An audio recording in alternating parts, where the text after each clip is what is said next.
So it's time for another design technique, and this is not a very natural to your brain and may not come to your mind immediately if you don't know the title of the technique.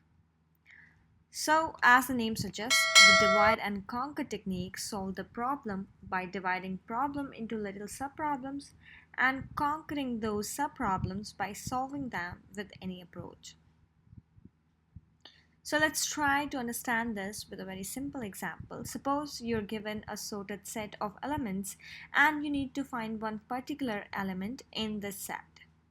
So the first approach that would come into your mind will be start to search elements by going through each element one by one and comparing that to the current element.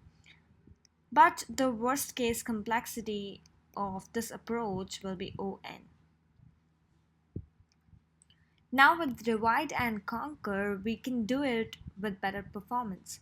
What we do, we divide the set into half and then we compare the middle element with the given element that we need to find.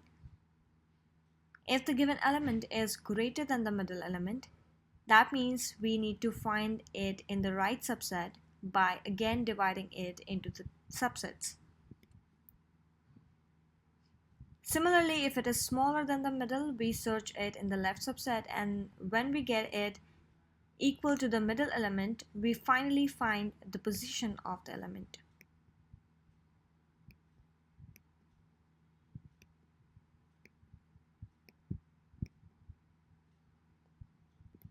So with this approach, we reduce the complexity. It gets O log n, as we're eliminating almost half of the elements at every iteration. So to sum up, divide and conquer technique divides the problem into small, easily solvable parts, and then we conquer each of the subproblem, that is, we solve each of the subproblem, and then we combine the results together for a global solution. But some of the problems may not require the combined step.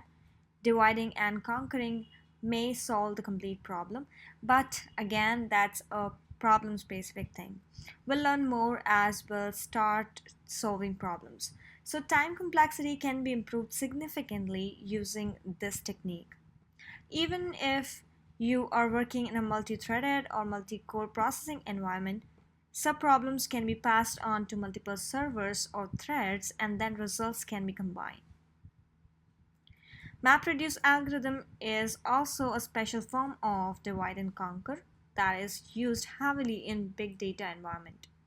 So I think you might have got a decent idea by now about divide and conquer technique, and you will be more comfortable when you will solve some problems along with me in upcoming lectures.